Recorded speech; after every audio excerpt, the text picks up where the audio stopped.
పరిశుద్ధుడైన యేసుక్రీస్తు ప్రభువారి నామంలో మీ అందరికీ కూడా శుభాలను తెలియజేస్తున్నాను.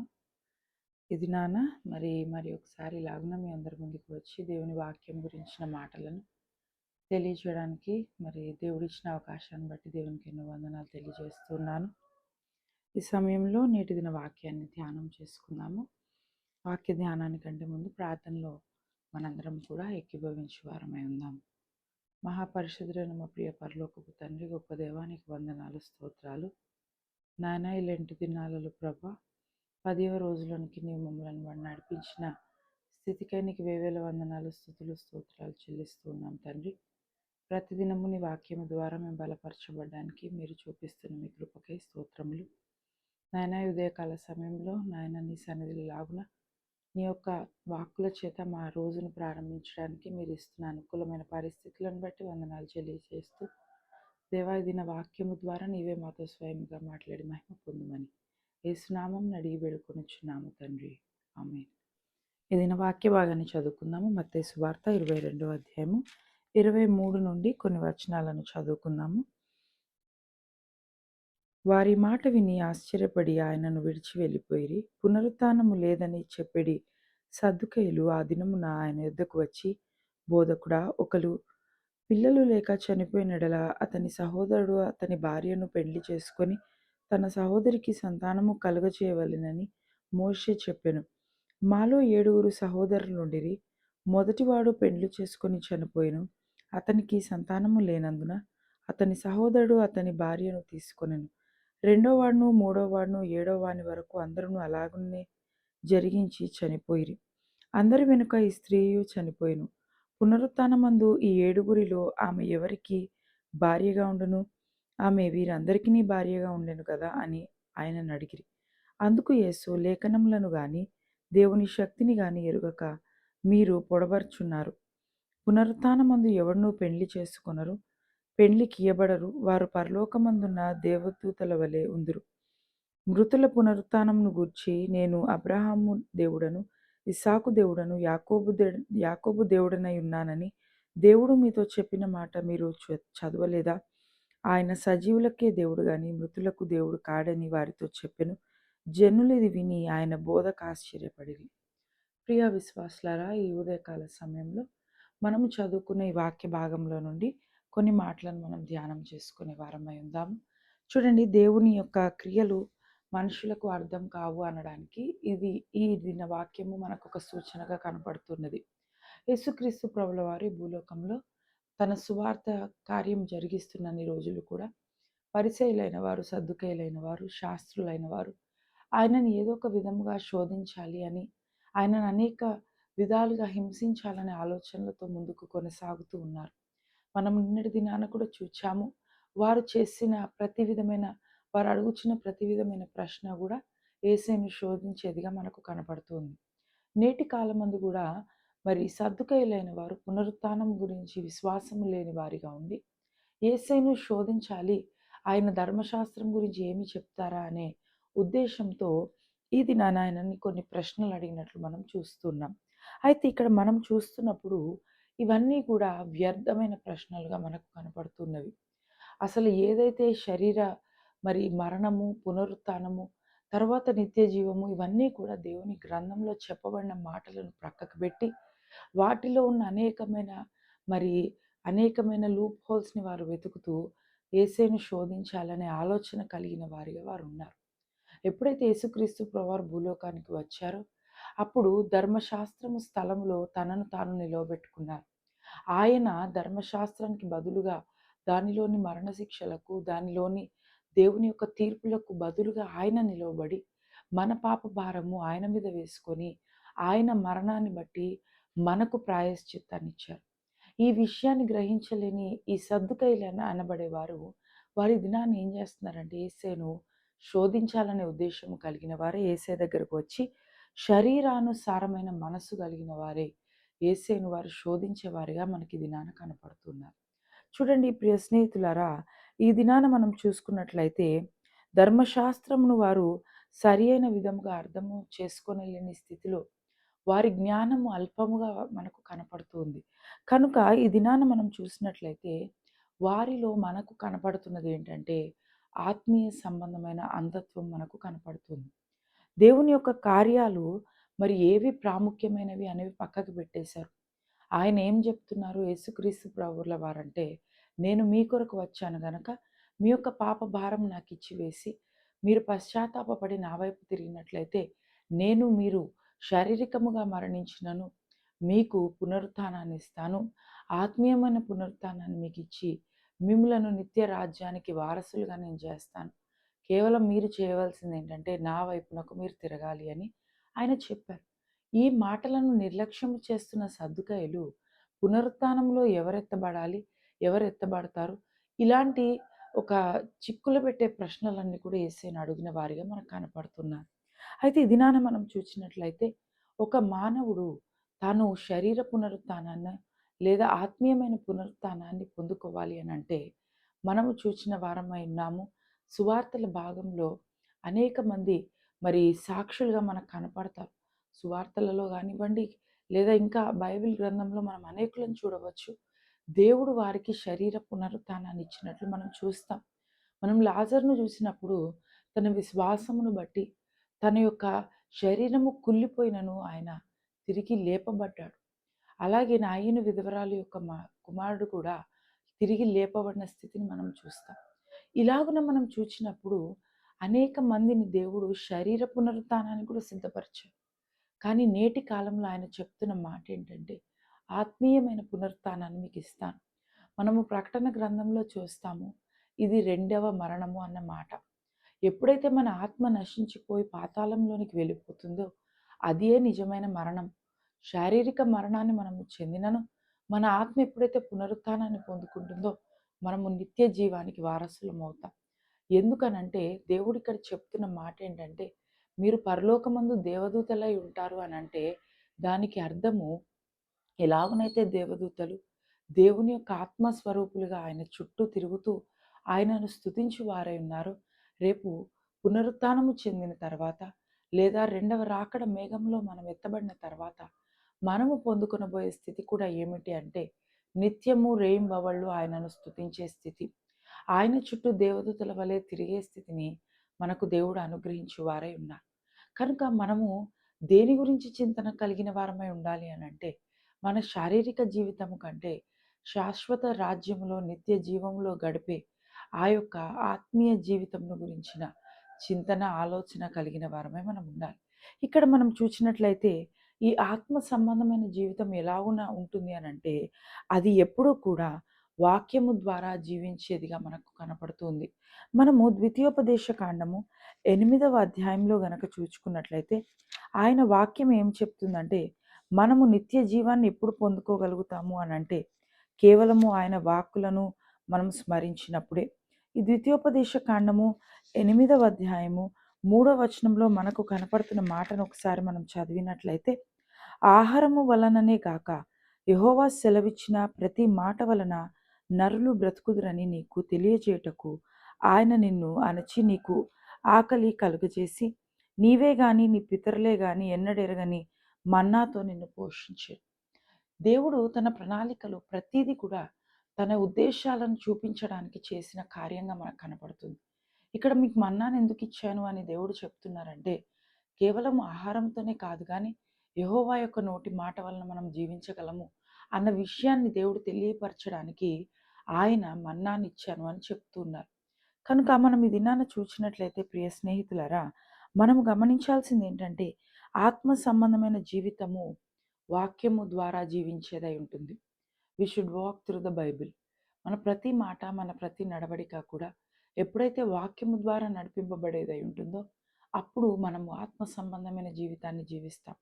ఎందుకు అనంటే అది మనలను సరిచేస్తుంది, మనలను గద్దిస్తుంది, మనలను సిద్ధపరుస్తుంది. దావీదు ఒక చక్కటి మాట అంటున్నాడు ఏంటంటే నేను పాపము చేయకుండానట్లు నీ వాక్యమును నాలో ఉంచుకున్నాను, నా హృదయంలో ఉంచుకున్నాను అంటున్నారు. అంటే మనం ఎప్పుడైతే పాపం నడతను నడిచే స్థితిలోనికి వెళ్తూ ఉంటామో ఎప్పుడైతే మనలో వాక్యం ఉంటుందో అది మనలను గద్దిస్తుంది, మనలను సరిచేస్తుంది, మనలను సరియైన మార్గంలో నడిపిస్తుంది. కనుక ఆత్మీయ సంబంధమైన జీవితం కొరకు మొట్టమొదటిగా మనం కలిగి ఉండవలసింది దేవుని వాక్యంను మన లైఫ్లో పెట్టుకోవడం. ఎప్పుడైతే దేవుని వాక్యం మనలో ఉంటుందో మన జీవితము సరియైన దారిలో నడుస్తుంది. అది మన త్రోవకు వెలుగుగా ఉన్నట్లు మనము బైబిల్‌లో చూస్తున్నాం గనక, ఆ త్రోవ ఎలాంటిది? సరియైనదా? కాదా? ఆ త్రోవలో ఉన్న అడ్డులేంటి? ఆటంకాలేంటి? లోటుపాట్లేంటి? వాక్యమే మనకు సరిగ్గా చూపిస్తుంది. అలాగే మనం చూచినట్లయితే రెండవదిగా యోహాను సువార్త 5వ అధ్యాయంలో మనం చూచుకున్నట్లయితే 24వ వచనంలో మనకు కనపడుతున్న మాటను గనక ఒక్కసారి మనం చదివిన వారమైతే మనకక్కడ తెలియజేస్తున్న మాట ఏమిటి అనంటే 24వ వచనంలో దేవుడు ఆత్మ గనుక ఆయనను ఆరాధించువారు ఆత్మతోనూ సత్యముతోనూ ఆరాధింపవలెను. 5వ అధ్యాయంలో మనము ఈ మాటను చూసుకున్నట్లయితే సారీ అండి. 5వ అధ్యాయంలో నా మాట విని నన్ను పంపిన వాని యందు విశ్వాసముంచువాడు నిత్య జీవము గలవాడు. చూడండి ఇక్కడ దేవుడు చెప్తున్న మాట ఏంటంటే, ఎవరైతే మరి నా మాట విని నన్ను పంపిన వాని యందు విశ్వాసం ఉంచుతారో వారు నిత్యము జీవం గలవారు. ఇక్కడ దేవునిని మనము ఎలాగున నమ్మాలి అంటే సంపూర్ణమైన విశ్వాసముతో నమ్మాలి. ఎప్పుడైతే మనం అలాగున విశ్వాసముతో నడుచుకుంటామో, దేవుడు తన యొక్క ప్రత్యక్షతను మనకిచ్చి నిత్య జీవానికి వారసులుగా మనలను చేస్తారు. అలాగే మనం చూచుకున్నట్లయితే రెండో కొరింథీ పత్రికలో మనకు కనపడుతున్న మాట ఏంటంటే, ఆయన మరి శరీర మరణము గురించి మాట్లాడుతూ 4వ అధ్యాయము 11వ వచనంలో ఆయన చెప్తున్న మాట ఏంటంటే, ఏలయనగా యేసు యొక్క జీవము కూడా ఈ మర్త్య శరీరమునందు ప్రత్యక్షపరచబడినట్లు సజీవులమైన మేము ఎల్లప్పుడూ యేసు నిమిత్తము మరణమునకు అప్పగింపబడి ఉన్నాము. చూడండి, మనము ఎప్పటికైనా మరణించవలసిన వారమే. కనుక శరీర మరణము గురించి చింతన లేని వారముగా మనం ఉన్నట్లయితే, యేసయ్య మనకు చేయబోయే దాని గురించిన ఆలోచన మనకున్నప్పుడండి, మన శరీర మరణము గురించిన చింతన మనలో ఉండదు. కనుక ఈ దినాన ఆయన చెప్తున్న మాటను ప్రకారము మనము మరి ఎవరి కొరకై మనం సిద్ధపడి ఉండాలంటే, క్రీస్తు యొక్క ప్రత్యక్షత కొరకై మనము సిద్ధపడిన వారమై ఉన్నట్లయితే, మనము శరీర మరణాన్ని పొందుకున్నను లేదా శరీర క్రియలను మనలో నశింప చేసుకుంటే దేవుని యొక్క ఆత్మ సంబంధమైన వారిగా మనం ఉండగలుగుతాం. ఈ ఆత్మ సంబంధమైన జీవితం దేనికి దారి తీస్తుంది అనంటే, మనము పరలోక వారసులమై ఉండడానికి ఇది మార్గమును సరళము చేస్తుంది. మనం చూచినట్లయితే మనము గమనించిన వాక్యాల ప్రకారము మనము యోహాను సువార్తలో చూసుకుంటే అండి, మనకక్కడ కనపడే మాట 14వ అధ్యాయము 2వ వచనంలో ఈ యొక్క పరలోకపుటు ఇల్లు గురించిన మాటను మనం చూడొచ్చు. ఎందుకనంటే మనము రేపు చేరవలసిన శాశ్వత నివాసం ఏంటంటే దేవుని ఇల్లు. చూడండి, నా తండ్రి ఇంట అనేక నివాసములు కలవు. లేని ఎడల మీతో చెప్పుదును, మీకు స్థలము సిద్ధపరచ వెళ్ళుచున్నాను. యేసుక్రీస్తు ప్రభువా చెప్తున్న మాట ఏంటంటే, నీవెప్పుడైతే శారీరక క్రియలను నీవు నశింప చేసుకొని నీవు పునరుత్థానాన్ని పొందుకుంటావో, నీవు శారీరకంగా మరణించినను ఆత్మీయ పునరుత్థానాన్ని ఎప్పుడైతే పొందుకుంటావో, అప్పుడు నీ కొరకు స్థలమును యేసుక్రీస్తు ప్రభువారు సిద్ధపరచువారై ఉన్నారు. నీ కొరకు పరలోకపుటి ఇల్లును ఆయన సిద్ధపరచువారై ఉన్నారు. ఎందుకు అనంటే, ఈ పరలోక రాజ్యంలో కలిగే ఒక చక్కటి కార్యం ఏంటి అనంటే, అక్కడ దేవుడే మన పరిపాలకుడై ఉండి, దేవుడే మన వెలుగై ఉండి, ఆయన యొక్క నిత్య రాజ్యంలో మనలను ఏడుపైనను, వేదనైనను, శోధనైనను లేకుండా సంతోష ఆనందములతో జీవించగలిగే స్థితిలో మనలను ఉంచుతారు.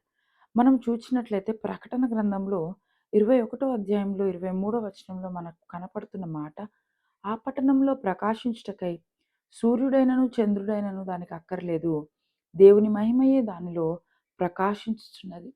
చూడండి, గొర్రెపిల్ల గురించిన మాటలను మనం చూచినప్పుడు గొర్రెపిల్లయే వారికి దీపముగా ఉండి యేసుక్రీస్తు ప్రభువారే నిత్య రాజ్యములో మనపై ప్రకాశించు తన మహిమ చేత మనలను వెలిగింపచేసే దేవుడై ఉన్నారు. కనుక ఈ పరలోక రాజ్య విషయాలను మనం చూచినట్లయితే, ఈ పరలోక రాజ్య స్థితి మనకు ఎలాగున కనపడుతున్నది అనంటే, ఇది మనము మన నిత్య జీవానికి కావలసిన ఒక మార్గాన్ని ఏర్పాటు చేసుకున్నప్పుడు, ఈ పరలోక రాజ్యంలో మనం ప్రవేశించగలిగే స్థితిని దేవుడు మనకు ఇవ్వబోతున్నట్లు మనం చూస్తూ ఉన్నాం.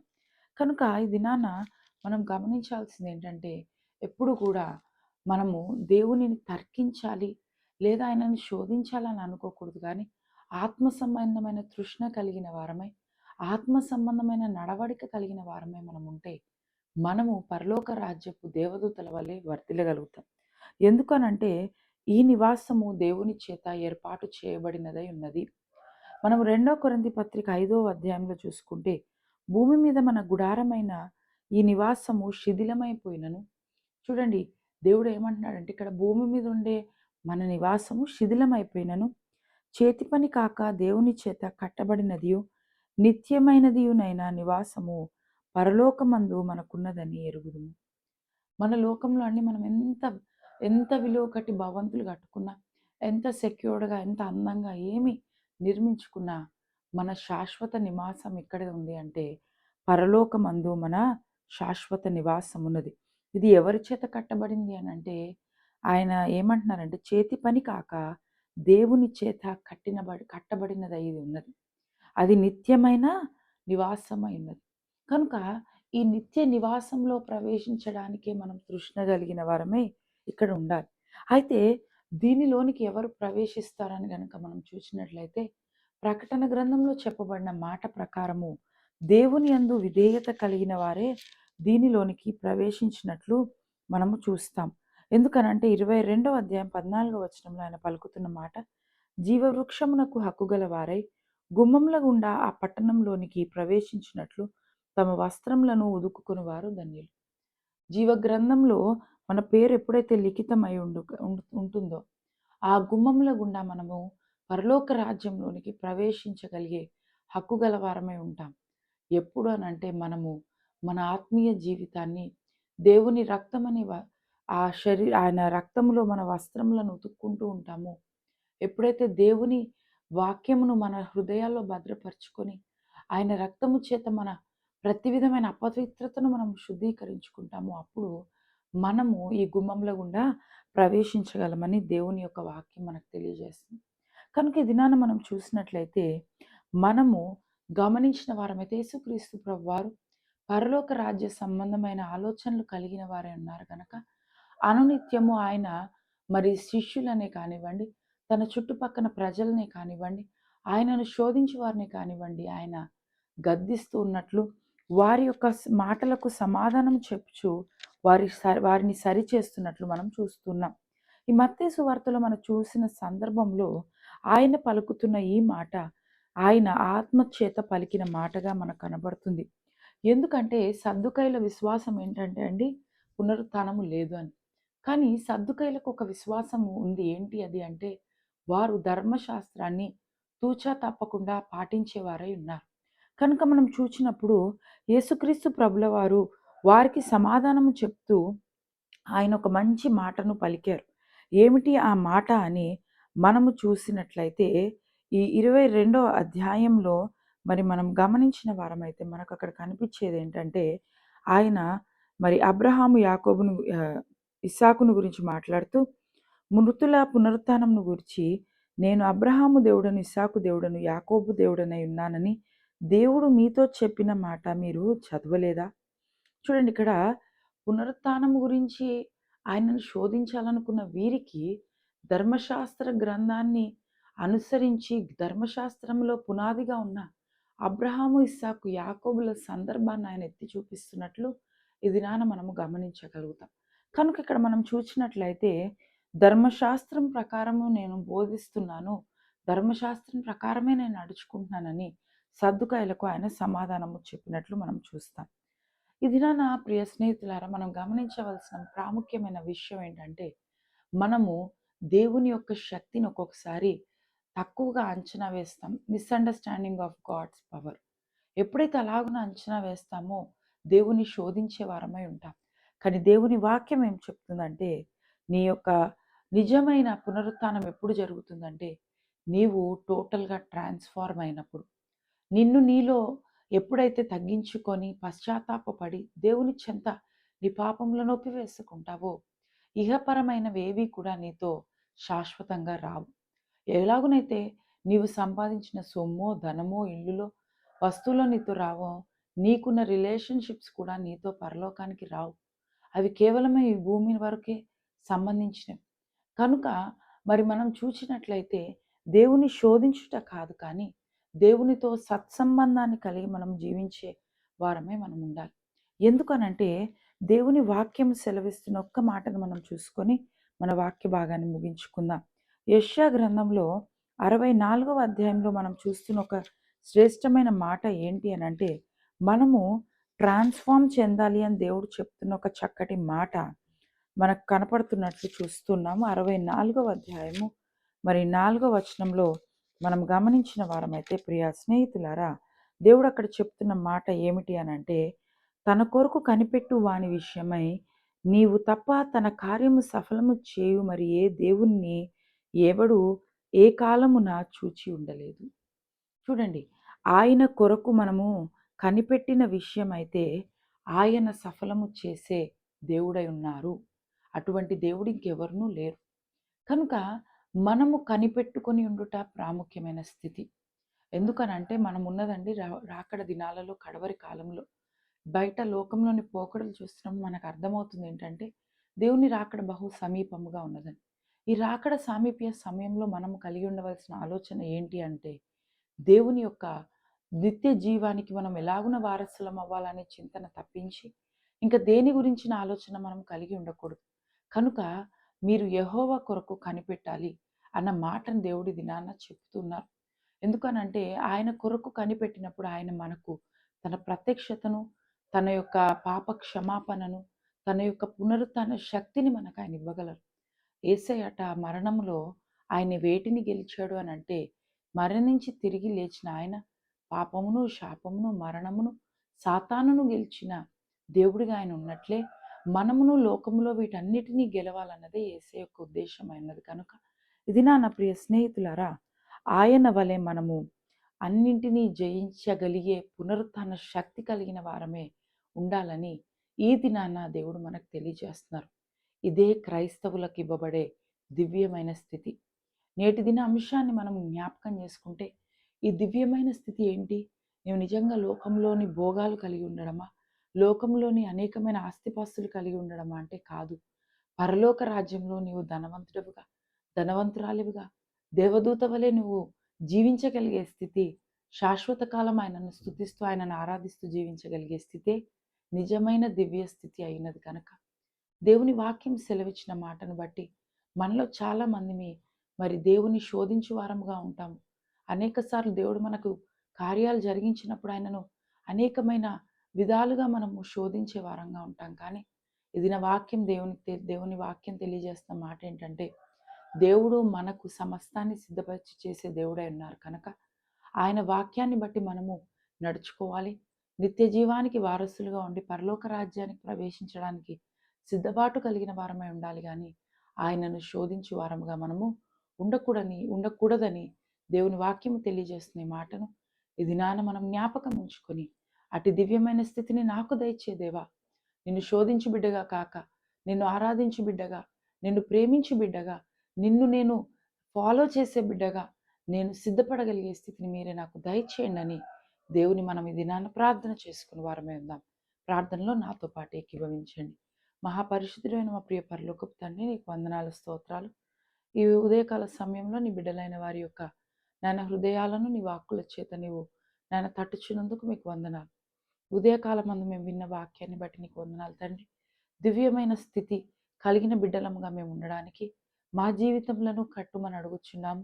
మాలోని పాపస్థితిని, మాలోని వేదనకరమైన ప్రతి స్థితిని తీసివేసి నిత్య జీవానికి వారసులము కాగల స్థితిని మీరే మా ఎల్లరకు దయచేసి మహిమ పొందుమని, అలాగే ఆన్లైన్లో ఎంతమంది బిడ్డలు ఈ వాక్యాన్ని చూస్తున్న వారిగా ఉన్నారో వారికి కావలసిన తగిన జ్ఞానమును, కావలసిన ఆరోగ్యములను, వారి గృహాలలో ఉన్న ప్రతి లోటుపాటును సరిచేసి మీ సాక్షులుగా వారు నిలవగలిగే స్థితిని ఎల్లరకును మీరే దయచేసి మహిమ పొందుమని, ఉదయకాల శుభములతో, దీవెనలతో, ఆశీర్వాదములతో నీ బిడ్డలను నింపి మహిమ పొందుమని, పునరుద్ధానుడుగా లేచి తన పునరుద్ధాన శక్తిని మనకి ఇవ్వగోరుచున్న ఏసునామం అడిగి వేడుకొనుచున్నాం తండ్రి.